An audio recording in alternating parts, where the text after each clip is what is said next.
Hello friends, आज मैं यहाँ पे डिस्कस कर रहा हूँ टिश्यू। तो अगर हम टिश्यू को देखेंगे, टिश्यू होते क्या हैं, तो टिश्यू को हम सिंपल टर्म्स में डिफाइन करें तो group of cell is known as tissue. यहां पर एक चीज ध्यान रखना, मैंने यहां पर बोला group of cell, group of cell is known as tissue.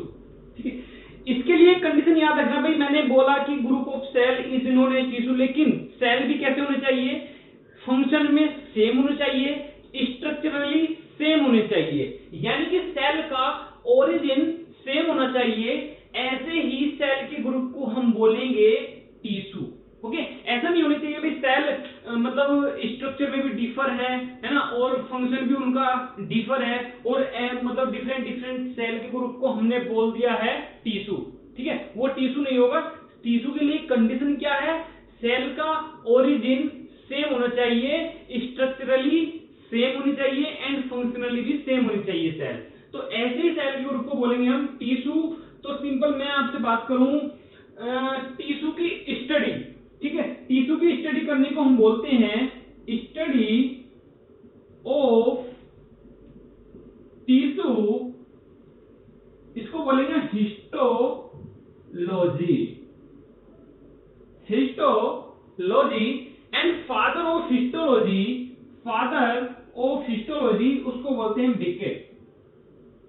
ठीक है, बिकेट को हम बोलते हैं फादर ऑफ हिस्टोलॉजी। इन्होंने क्या किया, इन्होंने ह्यूमंस बॉडी की अगर हम बात करें, इन्होंने 21 टाइप्स के एलिमेंट, 21 टाइप्स यानी कि टिश्यू, 21 टाइप्स ऑफ टिश्यू को इन्होंने बोला कि भाई बॉडी जो ह्यूमन बॉडी होती है वो 21 टाइप्स के टिश्यू से बनी होती है ना, और यही 21 टाइप्स ऑफ टिश्यू एक साथ मिलकर पूरी बॉडी का ऑर्गेनाइज सिस्टम करते हैं। ठीक है, अब बात आती है कि भाई एक टिश्यू जरूरी क्यों है, क्या रिक्वायरमेंट है टिश्यू की बॉडी में। ठीक है, तो इसको हम डिस्कस करेंगे। भाई हम यहां पर देखें, जो बॉडी का सिस्टम होता है, जो बॉडी का सिस्टम होता है वो देखो भाई, हम किसी भी लिविंग ऑर्गेनिजम्स की, किसी भी लिविंग ऑर्गेनिज्म सबसे स्मॉलेस्ट यूनिट की अगर हम बात करें तो वो क्या है, वो है सेल। ओके, और सेल से ही भाई सेल का ग्रुप हुआ, तो सेल के ग्रुप ने क्या फॉर्म किया, टिश्यू। ओके, और टिश्यू से फर्दर फिर क्या फॉर्म होगा भाई, ऑर्गन फॉर्म होगा।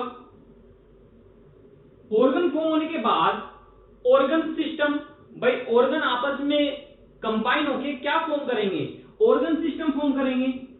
ऑर्गन सिस्टम के बाद ऑर्गन सिस्टम क्या बनाएंगे भाई, पूरी बॉडी का ऑर्गेनाइज करेंगे। ओके, तो हम अगर टिश्यू की बात करें, टिश्यू लेवल की बात करें, तो टिश्यू एक बीच की कड़ी है, बीच की कड़ी है जो कि एक लिविंग ऑर्गेनिज्म को फॉर्म करने में हेल्प करती है। ठीक है, इतना क्लियर है, सिंपल है। Tissue group of cell is known as tissue. ठीक है, स्टडी और study of tissue is known as histology. ठीक है, और फादर ऑफ हिस्टोलॉजी बिकेट। ठीक है, क्यों बिकेट के बारे में हमने देख लिया। अब यहां पर हम देखेंगे भाई 2 टाइप्स के टिश्यू होते हैं भाई, एक प्लांट बॉडी में होंगे और एक एनिमल बॉडी में होंगे। तो इनमें डिफरेंस क्या है, जनरल डिफरेंस क्या है, जनरल डिफरेंस ये समझिए आप भाई, कहने का मतलब डिफर क्यों होते हैं, डिफर क्यों होते हैं। इसमें आप ऐसा समझिए कि भाई देखो एनिमल बॉडी है, मूवेबल होती है, मूव करती है body one place to another place, यानी कहने का मतलब मोबाइल होती है। तो और जो प्लांट बॉडी होती है वो क्या होती है भाई, स्टेशनरी होती है, कहीं मूव नहीं करती एक जगह से दूसरी जगह। दूसरी बात, जो प्लांट्स होते हैं वो ऑटोट्रोप्स होते हैं। ऑटोट्रोप्स यानी कि वे अपना खाना सेल्फ प्रिपेयर करते हैं, अपने आप प्रिपेयर करते हैं, खाने के लिए दूसरे पर डिपेंड नहीं रहते। एनिमल में क्या है, खाने के लिए दूसरे पर डिपेंड होते हैं। ठीक है, साथ में एक सिंपल अगर हम ऑर्गेनेली की अगर बात करें, सेल ऑर्गेनेली बात करें तो भाई उनके सेल के पास क्या होता है, क्लोरोफिल होता है, सॉरी क्लोरोप्लास्ट होता है। ठीक है, अब क्लोरोप्लास्ट मतलब हमारे पास क्लोरोप्लास्ट नहीं होता। कुछ मतलब सेल ऑर्गेनेल कहने का मतलब डिफर होती है एनिमल से प्लांट में और प्लांट से एनिमल में, ठीक है। तो हम यहां पर बात करेंगे आज प्लांट टिश्यू की, ठीक है। प्लांट टिश्यू पर प्लांट टिश्यू, ठीक है। इसका डिवीजन देखेंगे, डिवीजन के साथ हम इसके फंक्शन देखेंगे।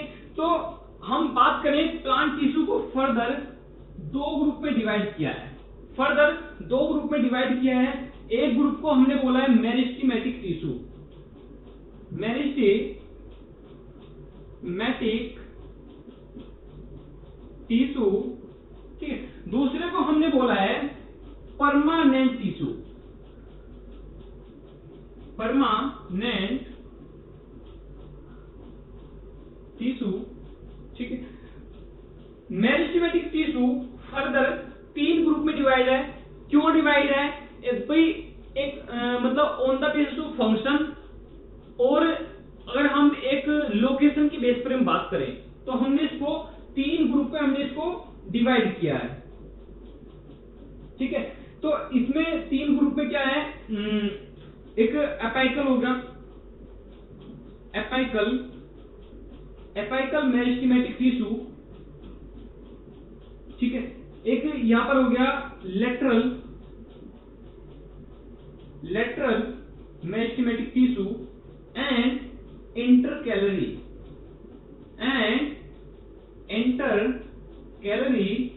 मेरिस्टेमेटिक टिश्यू, ठीक है। तो ये हमने मेरिस्टेमेटिक टिश्यू को डिवीजन किया है। देखेंगे हम एक एक फंक्शन देखेंगे, है ना, एक एक लोकेशन देखेंगे, किस किस लोकेशन में क्या क्या फंक्शन है ये हम देखेंगे। सिंपल हम परमानेंट टिश्यू में आते हैं। परमानेंट टिश्यू फर्दर हमारा दो ग्रुप में डिवाइड है, फर्दर दो ग्रुप में डिवाइड है। और दो ग्रुप कौन कौन से हैं? एक हो गया हमारा simple permanent tissue, simple permanent tissue. एक दूसरा हमारा हो गया है complex permanent tissue, complex permanent tissue. Further फिर हम देखें सिंपल परमानेंट टिश्यू का डिवीजन देखें। सिंपल परमानेंट टिश्यू को हमने तीन ग्रुप में डिवाइड किया है, तीन ग्रुप में डिवाइड किया है। इसको हमने बोला, एक को बोला हमने पेरेन्काइमा, दूसरे को हमने बोला है कोलेनकाइमा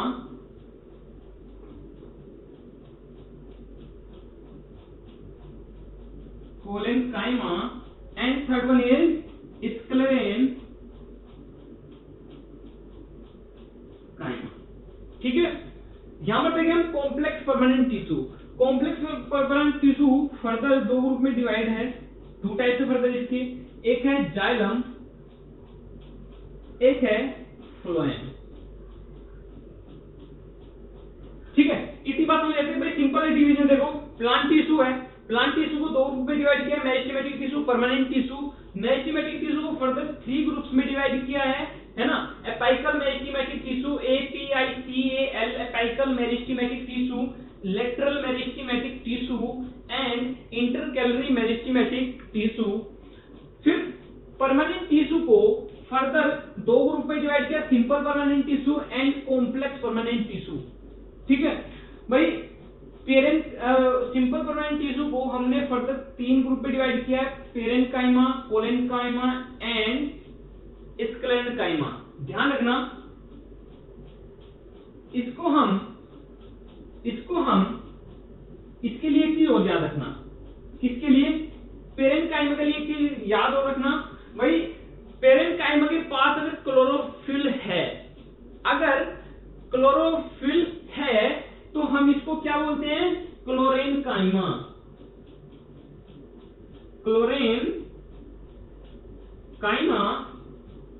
और कुछ जब पेरेन्काइमा एक इक्वेटिक प्लांट में रहता है, इक्वेटिक प्लांट में प्रेजेंट होता है भाई, होते हैं ना इक्वेटिक प्लांट जो मतलब कुछ ऐसे प्लांट होते हैं जो फ्लोट करते हैं, तो जब उनमें पेरेन्काइमा होता है तो उसको हम क्या बोलते हैं? इक्वेटिक प्लांट में उसको हम क्या बोलते हैं? एरेन्काइमा,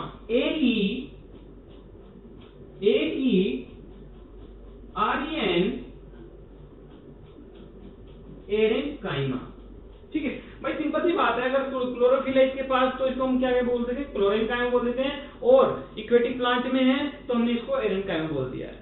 ठीक है, फंक्शन वहां पर थोड़ा सा डिफर करेगा ये।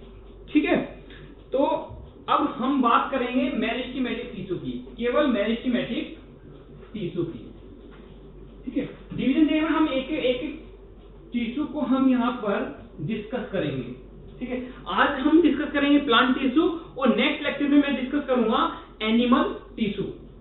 ठीक है, तो मेरिस्टेमेटिक टिश्यू की हम बात करें कहां प्रेजेंट होगा भाई, मेरिस्टेमेटिक टिश्यू जहां प्लांट में ग्रोथ होगी, जहां भी प्लांट में ग्रोथ होगी वहीं पर प्रेजेंट होगा मेरिस्टेमेटिक टिश्यू। तो पहले हम डिस्कस करें मेरिस्टेमेटिक टिश्यू। ठीक है, तो इसमें हम मेरिस्टेमेटिक टिश्यू के बारे में हम बात करें तो भाई इसके बारे में हम थोड़ी सी डिटेल में हम अगर देखें तो भाई जो सेल होती हैं, भाई सिंपल सी बात है प्लांट ही है ना, तो प्लांट की जो आउटर मोस्ट कवरिंग होगी सेल वॉल किससे बनी होगी, सेलुलोज से मिलकर बनी होगी। तो मेरिस्टेमेटिक की जो सेल होती है, सेल की जो आउटर कवरिंग होती है वो किससे बनी होती है, सेलुलोज से मिलकर बनी होती है। अगर हम इसकी शेप की अगर हम बात करें, शेप की अगर हम बात करें तो शेप इसकी डिफर, मतलब एक पॉलीगोनल भी हो सकती है, ठीक है, रेक्टेंगुलर भी हो सकती है। ठीक है, तो ये पॉलीगोनल शेप कैसी होती है, शेप पॉलीगोनल एंड रेक्टेंगुलर में भी हो सकता है, पॉलीगोनल एंड रेक्टेंगुलर। ध्यान रखना एक चीज और, इनमें कोई भी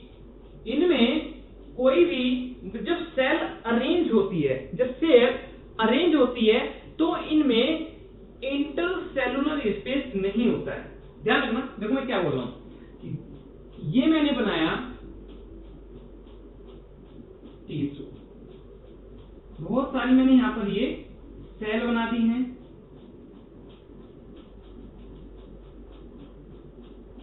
मैंने यहां पर आपके सामने एक बात बोली, इंटरसेलुलर स्पेस। देखो दो स्पेस होते हैं, एक तो होता है इंटरसेलुलर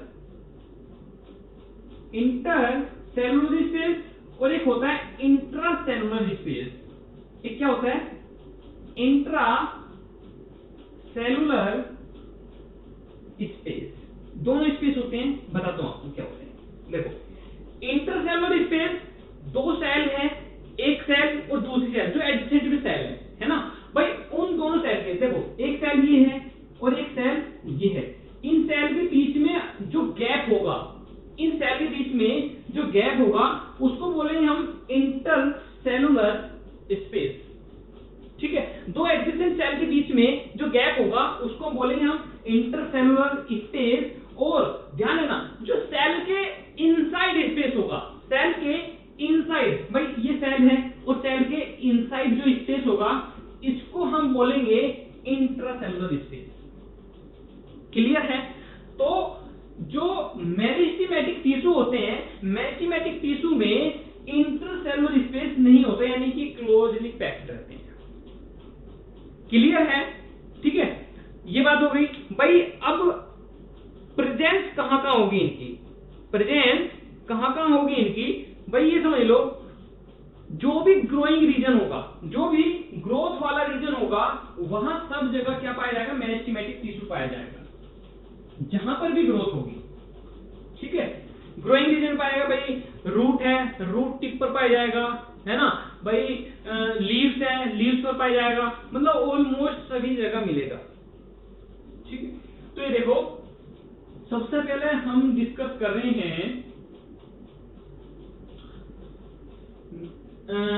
एपाइकल मेरिस्टेमेटिक टिश्यू, है ना, ये उसी का टाइप है ना, एपाइकल मेरिस्टेमेटिक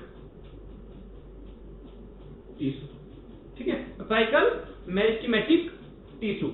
इसमें हम देखते मिलेगा ये, कहाँ मिलेगा ये, अक्रेंस देखो इसकी, ये मिलेगा हमें रूट टिप पर, रूट टिप पर मिलेगा, है ना। और कहां का मिलेगा, स्टेम, स्टेम की टिप पर मिलेगा ये, स्टेम की टिप्स पर मिलेगा, ठीक है। फिर हम बात देखें लेटरल मेरिस्टेमेटिक टिश्यू हमें कहां मिलेगा, लेटरल मेरिस्टेमेटिक टिश्यू, लेटरल की अगर हम बात करें भाई देखो सिंपल सी बात है, सिंपल सी बात है, टिश्यू में आपको कंफ्यूजन हो सकता है ना, लेकिन ध्यान रखना अगर एक छोटा सा माइंड में बना के आपको सिंपली जानना है, एक तो आपको डिवीजन पे ध्यान देना है, टिश्यू के डिवीजन पर आपको ध्यान देना है, और साथ में ही आपको एक एक उसकी लोकेशन भी जाननी है, ठीक है भाई। सिंपल सी बात है, अगर कोई ग्रोइंग टिश्यू है सब जगह प्रेजेंट होगा, है ना, ऐसा नहीं है भाई, एक टिश्यू एक बहुत सारी लोकेशन में पाया जा सकता है ना, लेकिन एक फर्दर एक उसका स्पेसिफिक फंक्शन भी होता है, आपको केवल वो जानना है, ठीक है। तो यहां पर ध्यान दीजिए, जो लेटरल मेरिस्टेमेटिक टिश्यू है ये ग्रोइंग टिप पर प्रेजेंट होगा, जैसे मान लिया ये स्टेम है, ये स्टेम है और ये ग्रो कर रहा है ना, तो ये टिप पर प्रेजेंट होगा, ये कहां प्रेजेंट होगा, टिप्स पर प्रेजेंट होगा भाई। रूट है भाई, रूट है, रूट सिस्टम है, ये रूट फाइबर है ना, ये टिप है, तो यहां पर प्रेजेंट होगा कौन सा, एपिकल मेरिस्टेमेटिक टिश्यू। यहां पर देखिए lateral meristematic tissue, lateral meristematic tissue कहां प्रेजेंट होगा, ये स्टेम के इनसाइड प्रेजेंट होगा, स्टेम के इनसाइड प्रेजेंट होगा, यानी कि अगर हम मैं एक कटिंग सेक्शन में देखूं, कटिंग सेक्शन में देखूं तो ये देखो, ये मैंने स्टेम को कट किया, तो ये स्टेम के बीच में सेंटर में प्रेजेंट होगा, जहां पर वैस्कुलर बंडल होते हैं ना वहां पर ये लेटरल मेरिस्टेमेटिक टिश्यू प्रेजेंट होगा, है ना। फंक्शन तीनों का हम डिस्कस करेंगे अभी क्या क्या होते हैं। इंटरकैलरी मेरिस्टेमेटिक टिश्यू में देखिए, इंटर कैलरी मेरिस्टेमेटिक टिश्यू, ये कहां पर प्रेजेंट होगा, ये प्रेजेंट होगा लीव्स पर, लीव्स या इंटरनोड्स पर प्रेजेंट होगा, इंटरनोड्स, इंटरनोड्स पे प्रेजेंट होगा। ये देखिए, अब इसके मैं फंक्शन आपको बताऊं, फंक्शन में आपको बताऊं तो ये लेंथ इंक्रीज करेगा, क्या इंक्रीज करेगा, लेंथ इंक्रीज करेगा, इंक्रीज इन हाइट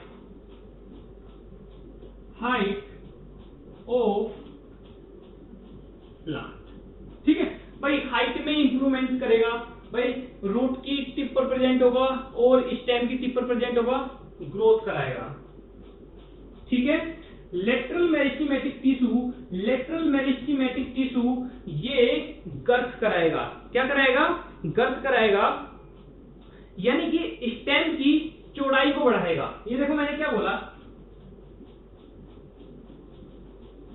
देखो ये है स्टेम, मैंने एक सेक्शन कट किया है इसका, और ये देखिए, और ये इस रीजन पे प्रेजेंट होता है ना, तो इस रीजन में प्रेजेंट होता है, यानी कि मैंने आपको बताया जहां वैस्कुलर बंडल होते हैं उसी रीजन में प्रेजेंट होता है लेटरल मेरिस्टेमेटिक टिश्यू, और ये क्या करेगा, गर्थ यानी कि चौड़ाई, स्टेम की चौड़ाई बढ़ाएगा ये, ठीक है। इंटरकैलरी मेरिस्टेमेटिक टिश्यू ये क्या करेगा, ये लीव्स के सरफेस पर होगा, और लीव्स की भाई लीव्स के सरफेस पर होगा, ग्रोथ करा रहा है, और ग्रोथ करा रहा है, मान लीजिए ये लीव्स हैं और लीव्स के सरफेस पर यानी कि ये मतलब हाइपोडर्मल में प्रेजेंट होता है, यानी कि एपिडर्मिस के नीचे हमारा क्या होगा, इंटरकैलरी मेरिस्टेमेटिक टिश्यू होगा, और ये क्या कराएगा, उसकी लीव्स की चौड़ाई और लंबाई, ठीक है, वो काम किसका है? इंटरकैलरी मेरिस्टेमेटिक टिश्यू का। ठीक है, लिख लीजिए, साथ के साथ आप लिखते चलिए, है ना। कुछ चीजें ऐसी होती भाई मैं बोलता हूं और लिख नहीं पाता हूं, तो आप साथ के साथ उसको लिख लीजिएगा।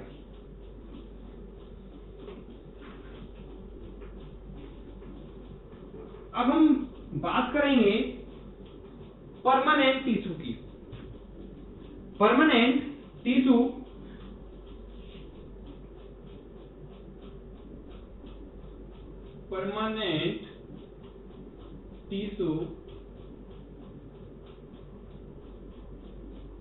ठीक है। तो परमानेंट टिश्यू भाई मैंने आपको इसके 3 टाइप्स मैंने कराए, आपको बताए, है ना। तो हम यहाँ पर सबसे पहले हम परमानेंट टिश्यू के बारे में जान लेते हैं। परमानेंट टिश्यू के बारे में इतना जानना है कि मेरिस्टेमेटिक टिश्यू ही फर्दर डेवलप होते हैं, फर्दर डिवीजन होता है, और वो ही किसमें डेवलप होते हैं? परमानेंट टिश्यू में डेवलप होते हैं। मेरिस्टेमेटिक टिश्यू से ही डेवलपमेंट होता है किसका? परमानेंट टिश्यू का। फर्क क्या है? फर्क ये है, मेरिस्टेमेटिक टिश्यू ग्रो करता है और परमानेंट टिश्यू फिक्स रहता है, ये ग्रो नहीं करता। होते हैं कुछ टिश्यू होते हैं परमानेंट टिश्यू में भी जिनमें ग्रो करने की कैपेबिलिटी होती है, लेकिन मोस्टली परमानेंट टिश्यू है, मतलब यार नाम के नाम से जो मतलब नाम से ही समझो परमानेंट, ठीक है, ग्रो नहीं करेंगे। ठीक है, तो यहां पर देखो परमानेंट टिश्यू, अब इसमें देखो एक सबसे पहला टाइप मैं यहां पे डिस्कस कर रहा हूं, पेरेन्काइमा। पेरेन्काइमा, ठीक है, पेरेन्काइमा, इसके बारे में देखें कहां कहां प्रेजेंट होगा पेरेन्काइमा। पेरेन्काइमा की सिंपल बात करें तो भाई मोस्टली जगह प्रेजेंट होगा पेरेन्काइमा। और एक चीज ध्यान रखें, मैंने आपको उसमें बताया था, मेरिस्टेमेटिक टिश्यू बताया था, एक इंटरसेलुलर स्पेस मैंने यहाँ पे डिस्कस किया था। तो इंटरसेलुलर में हम क्या देखते हैं, इसकी जो सेल है वो क्लोजली पैक्ड नहीं होती, यानी कि इसमें इंटरसेलुलर स्पेस प्रेजेंट होता है। ठीक है, ध्यान रखना, क्या इंटरसेलुलर स्पेस प्रेजेंट होता है। और इसकी शेप की अगर हम बात करें तो शेप इसकी डिफर हो सकती है, राउंड हो सकती है, पॉलीगोनल हो सकती है, रेक्टेंगुलर हो सकती है, इसकी डिफरेंट टाइप की शेप होती है। और एक चीज ध्यान रखना, कैसा होता है? लिविंग टिश्यू होता है, लिविंग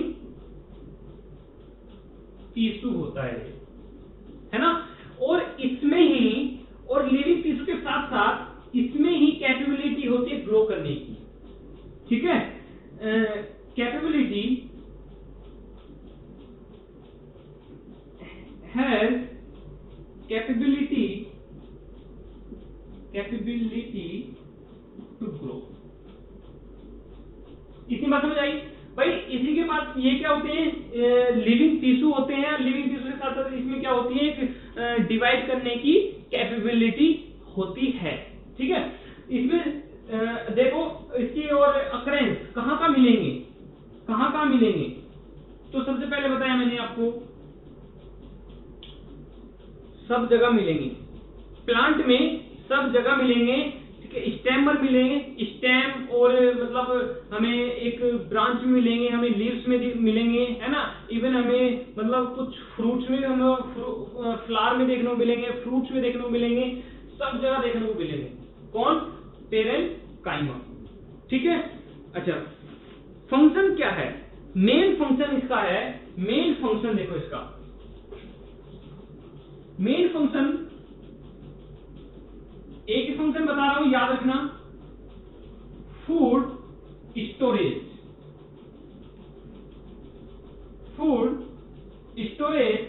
किसका फंक्शन है? आपका पेरेन्काइमा टिश्यू का। ठीक है, अब इसके बाद देखिए, इसके बाद हम डिस्कस कर रहे हैं, हाँ अरे वो एक चीज और डिस्कस करनी थी यहां पे, कुछ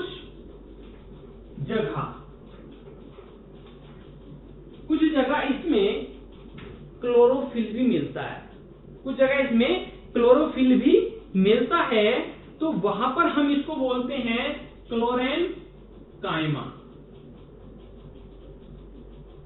क्लोरेनकाइमा, जहां पर इसमें क्लोरोफिल मिलता है वहां पर इसको क्लोरेनकाइमा। और साथ में मैंने आपको इसमें बताया कुछ एक्वेटिक प्लांट होते हैं जिनको पानी के ऊपर तैरने की जरूरत होती है, तो उसमें जब ये पेरेंकाइमा प्रेजेंट होता है तो उसी में हम इसका दूसरा नाम दे देते हैं इसको एरेनकाइमा। एरेनकाइमा। भाई देखो राइटिंग प्रॉब्लम है मेरी, ठीक है। AERENCHYMA एरेनकाइमा, है ना। एरेनकाइमा क्या करता है? एरेनकाइमा प्लांट को बायोन्ट फोर्स प्रोवाइड कराता है, बायोन्ट फोर्स, है ना। आपने पढ़ा होगा कभी बायोन्ट फोर्स के बारे में, क्या है मतलब प्लांट को फ्लोट होने में हेल्प करता है ना। यानी कि एक वो फोर्स होता है जो प्लांट मतलब वाटर किसी ऑब्जेक्ट में नीचे से अपवर्ड की तरफ जब फोर्स लगाता है, हम उसी को बोलते हैं बायोन्ट फोर्स, ठीक है। और वो बायोन्सी प्रोवाइड कराता है एरेनकाइमा, ठीक है। तो अब इससे नेक्स्ट जो हम डिस्कस कर रहे हैं वो कर रहे हैं कोलेनकाइमा। कोलेनकाइमा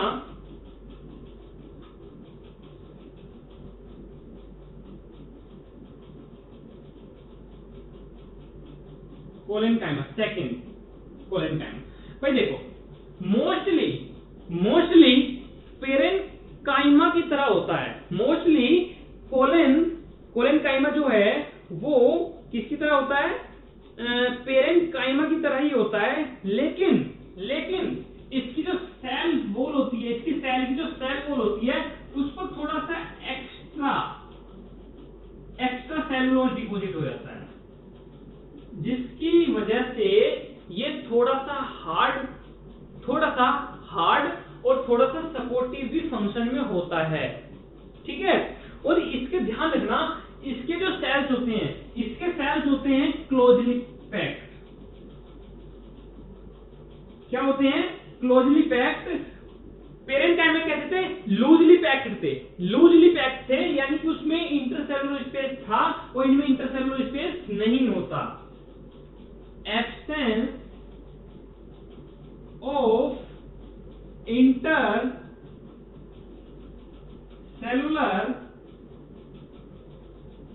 स्पेस, ठीक है। ये आगे समझ आपको, ठीक है।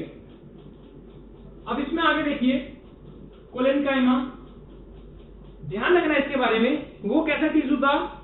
वो आपका लिविंग टिश्यू था। कौन? जो भाई मैंने आपको बताया था पेरेनकाइमा, ठीक है। इसमें देखो intercellular space elongated space contain chloroplast. हाँ, इसमें क्लोरोप्लास्ट भी होता है, ध्यान रखना इसमें क्लोरोप्लास्ट भी होता है। अच्छा, इसमें भी क्या होता है? ये भी आपका लिविंग टिश्यू है।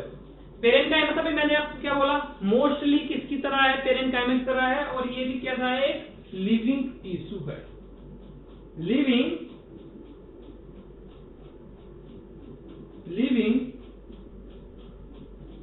टिश्यू, ठीक है। इसके बारे में कोलेनकाइमा के बारे में समझ रहे हैं आप, ठीक है। Absence intercellular space, living tissue होता है। और इनके पास और क्या होता है? प्रेजेंस ऑफ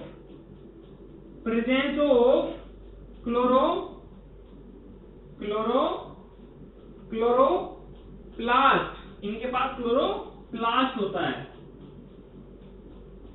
ठीक है भाई। अब यहां पर एक चीज जानने की ये है कि ये सपोर्टिव टिश्यू होता है, तो एक बात ध्यान समझ लीजिए, थोड़ा कैसा होता है? सपोर्ट कर रहा है तो थोड़ा क्या होगा? हार्ड भी होगा। और हार्ड होने के साथ साथ ये लीव्स में प्रेजेंट नहीं होगा, क्योंकि अगर लीव्स में प्रेजेंट होगा तो भाई लीव्स में क्या होगी? फ्लेक्सिबिलिटी नहीं रहेगी, उसमें ज्यादा स्टिफनेस आ जाएगी, ठीक है। तो ये आपने समझ लिया। अब आ जाइए आप, मैकेनिकल टिश्यू है, क्या है?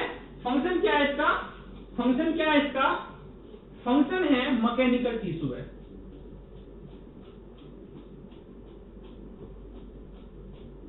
मैकेनिकल टिश्यू है, सपोर्ट प्रोवाइड कराएगा, मैकेनिकल है, सपोर्ट प्रोवाइड कराएगा।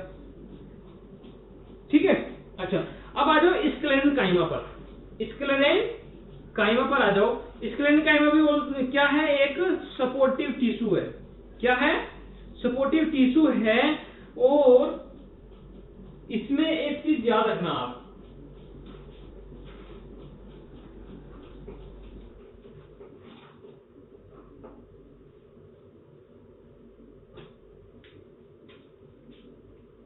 स्क्लेरेनकाइमा,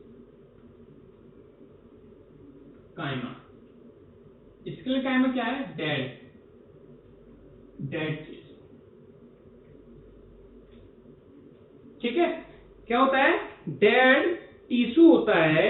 और ध्यान रखना, ये देखिए इसकी सेल्स हैं, क्लोजली पैक्ड होती हैं। जानते हैं इसकी इस तरह से होती हैं जैसे फ्लोर में टाइल्स नहीं होती है ना, टाइल्स की तरह ये बिल्कुल एकदम, मतलब एकदम फिक्स रहती है, बिल्कुल फिक्स रहती है। ठीक है। तो इसमें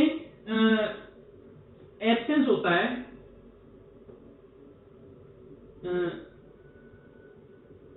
absence of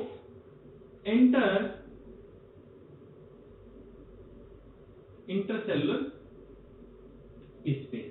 absence of intercellular space mostly कैसे होते हैं? डेड होते हैं। मोस्टली कैसे होते हैं? डेड होते हैं। भाई एक एक टिश्यू हम डिस्कस कर रहे हैं, है ना, डिफरेंस कर लेना इसमें क्रिएट आप, है ना, थोड़ा डिफरेंस है ना, और यही आपको डिफरेंस देखना है। बट जानने की बात ये है, जो देखो एक यहाँ पे एडजेसेंट सेल आप देख रहे हैं, तो इन सेल के बीच में यहाँ पर प्रेजेंट होता है इसमें एक लिग्निन क्या है, हमें समझ लीजिए भाई, एक हम टाइल्स लगाते हैं और टाइल्स के बीच में जब हम सीमेंट वगैरह डालते हैं, है ना, तो सीमेंट वगैरह डालते हैं तो उसको क्या करता है, बिल्कुल एकदम मतलब फिक्स करके रखता है और उसको एकदम मतलब हार्ड भी बनाता है उसको। तो इसमें एक लिग्निन नाम का एक पॉलीमर होता है, और लिग्निन क्या है? पॉलीमर है जो कि इसको क्या करता है, इसको हार्ड बनाता है। और प्रेजेंट कहां होगा? वो दो एडजेसेंट सेल के बीच में प्रेजेंट होगा, जैसे लेमिला होगा। ओके, ठीक है। तो ये भी हो गया। और मिलेगा कहां का? मिलेगा भाई सब जगह मिलेगा। हार्ड कवरिंग बनाता है, ठीक है। डेड टिश्यू होता है, हार्ड कवरिंग बनाता है। तो एक चीज ध्यान रखना, सीड की कवरिंग करेगा, कवरिंग ऑफ सीड होते हैं। देखो कुछ सीड, जैसे भाई एक नट है ना, आप नट को देखोगे, नट के ऊपर एक कवरिंग होती है जो बहुत हार्ड होती है। भाई सीड तो इसके सेंटर में हो गई, और जो नट की यानी अखरोट की जो आउटर मोस्ट कवरिंग है वो बहुत हार्ड होती है। तो उसमें देखने को मिलेगा हमें स्क्लेरेनकाइमा। ठीक है। आलमंड की देखो, आलमंड की जो आउटर कवरिंग होती है वो भी, उसमें भी क्या मिलेगा आपको? स्क्लेरेनकाइमा। ठीक है। तो ये देख रहे हैं आप। अच्छा, अब बात आती है प्रोटेक्टिव टिश्यू की। किसकी? प्रोटेक्टिव टिश्यू की बात आती है। तो इसमें प्रोटेक्टिव टिश्यू में दो टिश्यू आ जाते हैं जनरली।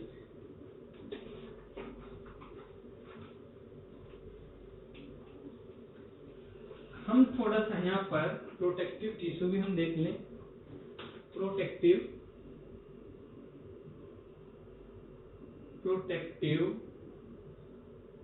टिश्यू,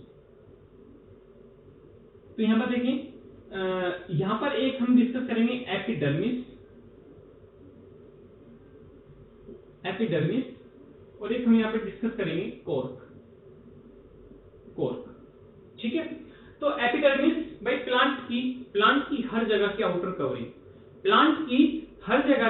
आउटर कवरिंग, वो होती है एपिडर्मिस, आउटर कवरिंग। लीव्स को भी ये कवर करके रखेगी एपिडर्मिस, है ना। मोस्टली स्टेम को भी कवरिंग करके रखती है ना। अच्छा, तो एपिडर्मिस आउटर कवरिंग हो गई, ठीक है। अच्छा, और साथ में ही इसके ऊपर एक लेयर और होती है, ठीक है। एक लेयर होती है जिसको हम बोलते हैं क्यूटिकल। क्या बोलते हैं? क्यूटिकल। ये देखो क्यूटिकल का समझो, सुना होगा आपने क्यूटिकल, कहीं ना कहीं सुना होगा। तो क्यूटिकल क्या है? क्यूटिकल लेयर बनाता है क्यूटीन, क्यूटीन बनाता है। क्यूटीन है क्या? क्यूटीन एक वैक्सी पॉलीमर है और जो कि एपिडर्मिस को क्या करता है, एक मतलब हाइड्रोफोबिक बनाता है नेचर में, यानी कि इससे वाटर को पास नहीं होने देता, ठीक है। यानी कि वाटर के लॉस को भी ये बचाता है, ठीक है। ये चीज याद रखना। कोर समझो क्या है कोर। भाई कोर को कुछ आप ऐसे समझो कि एपिडर्मिस, ये एपिडर्मिस को जब डेवलप होता है, फर्दर डेवलप होके एक टिश्यू, कौन सा टिश्यू डेवलप होगा?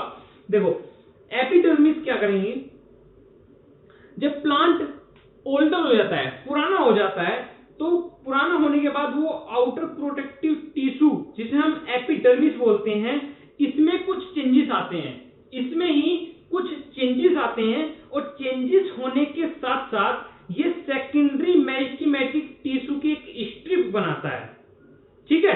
यानी कि एपिडर्मिस में चेंजेस आया और इसने ही सेकेंडरी मेरिस्टेमेटिक टिश्यू डेवलप करा, जिसको हमने बोला फेलोजन। Okay, phellogen. और फेलोजन का दूसरा नाम कोर्क कैम्बियम। और ये क्या करेगा? एपिडर्मिस को रिप्लेस करेगा, ठीक है। ये क्या करेगा? एपिडर्मिस को रिप्लेस करेगा। और अब यहां पर क्या होगा? कोर कैम्बियम क्या होगा? ये एक नई सेल को डेवलप करेगा, नई सेल को डेवलप करेगा। यहां पर देखिए हमारे पास ये स्टेम है, हमारे पास ये स्टेम है और स्टेम के पास क्या है? यहां पर एपिडर्मिस है ना। जब प्लांट ओल्डर पुराना हो जाएगा, यानी कि एक सर्टेन एज के बाद आने के बाद जब वो एक, कहने का मतलब एक जवानी पहरे में आ जाएगा, जवानी पहरे के या बाद में होगा, वो एपिडर्मिस जो है फर्दर एक डिवीजन करेगी, फर्दर डिवीजन करेगी और एक और न्यू सेल डेवलप करेगी। और न्यू सेल का जो हमने डेवलपमेंट बोला, उसको बोला हमने secondary meristematic tissue. Okay, secondary meristematic tissue, और इसको बोला हमने फेलोजन। इसी को क्या बोला हमने? फेलोजन। जब एपिडर्मिस ही एक न्यू सेल में डेवलप, मतलब न्यू सेल उसने डिवाइड किए, उसको बोला हमने फेलोजन, ठीक है। फेलोजन यानी कि एक कोर्क कैम्बियम भी हम इसको बोलते हैं, कोर्क कैम्बियम, ठीक है। अब ये कोर्क कैम्बियम जो है, देखो इस फेलोजन का दूसरा नाम मैंने क्या बोला? कोर्क कैम्बियम, ठीक है। अब cork cambium both side equal division करेगा, बोथ साइड इक्वल डिवीजन करेगा। और डिवीजन के साथ साथ एक न्यू प्रोटेक्टिव टिश्यू बनाएगा, जिसको बोले हमने कोर्क, जिसको बोला है हमने कोर्क। यानी कि सिंपल है यार, एपिडर्मिस से ही डेवलप होता है कोर्क, ठीक है। पहली वो बात अलग है, देखो कोर्क ने एक मतलब एपिडर्मिस से डिवीजन किया, जिसको बोला हमने फेलोजन और कोर कैम्बियम। और फिर कोर कैम्बियम फर्दर आगे डिवाइड होता है, उसको बोलते हैं हमने कोर्क। कोर्क क्या है? एक हार्ड लेयर है प्लांट के अराउंड, ठीक है। तो ये हो गया भाई, सिंपल सी बात है, प्रोटेक्टिव प्रोवाइड कराएगा, प्रोटेक्ट के साथ मतलब और प्लांट में एक वाटर के लॉस को भी कम करेगा, है ना, और इंजर्ड होने से बचाएगा प्लांट को। कुल मिला के बात ये है कि प्रोटेक्टिव है, फंक्शन में प्रोटेक्टिव है। अब इसके बाद हम देखेंगे complex permanent tissue, complex permanent tissue.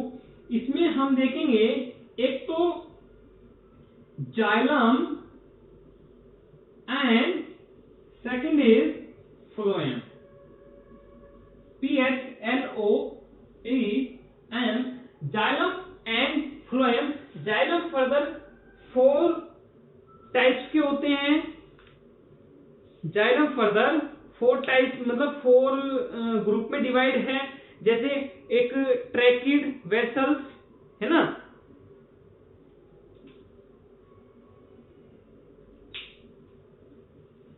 ये देखो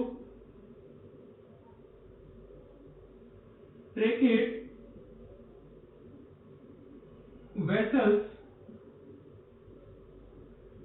vessels xylem parenchyma and xylem sclerenchyma. ठीक है, 4 टाइप्स हो गए। और हम यहां पर देखें, इसके लिए देखो 4 टाइप्स होते हैं। फ्लोएम के भी फर्दर 4 टाइप्स होते हैं। इसमें क्या होते हैं, इसमें सीव ट्यूब होते हैं, कंपेनियन सेल होते हैं। ठीक है, इसमें क्या होते हैं, सीव ट्यूब होते हैं। ठीक है, और इसमें कंपेनियन सेल होते हैं, कंपेनियन सेल होते हैं। और इसमें sieve tube, companion cells and phloem parenchyma, phloem parenchyma and phloem fibre.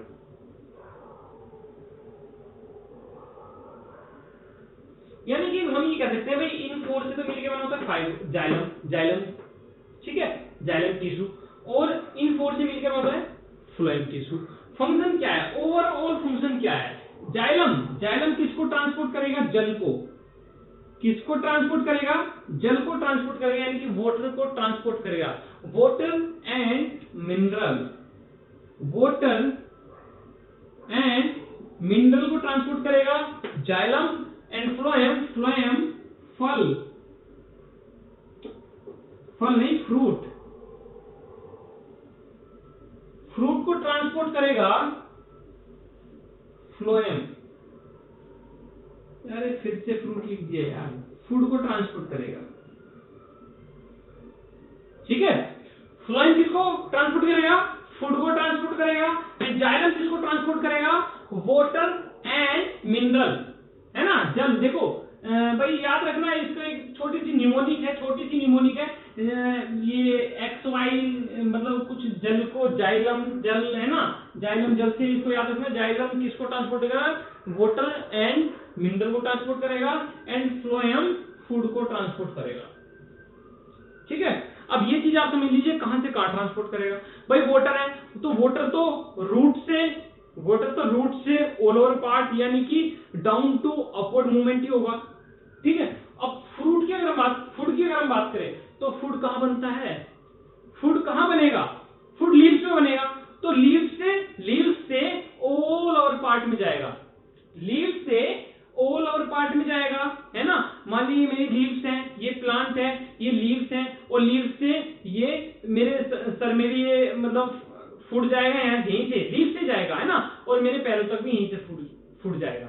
ठीक है भाई, जब बनता लीव्स में है तो लीव्स से तो जाएगा। एंड वाटर कहां से आएगा, वाटर रूट्स के थ्रू आएगा। ठीक है, तो इससे नेक्स्ट वीडियो में मैं डिस्कस करूंगा एनिमल टिश्यू। ठीक है, इसके रिगार्डिंग अगर कोई भी आपको क्वेरी हो, देखो बहुत सारी चीजें ऐसी रह जाती हैं, है ना, जिन्हें भाई नहीं बता पाता या मिस हो जाती हैं।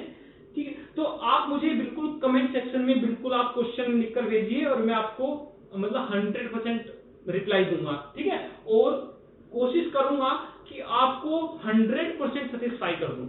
ठीक है, थैंक यू।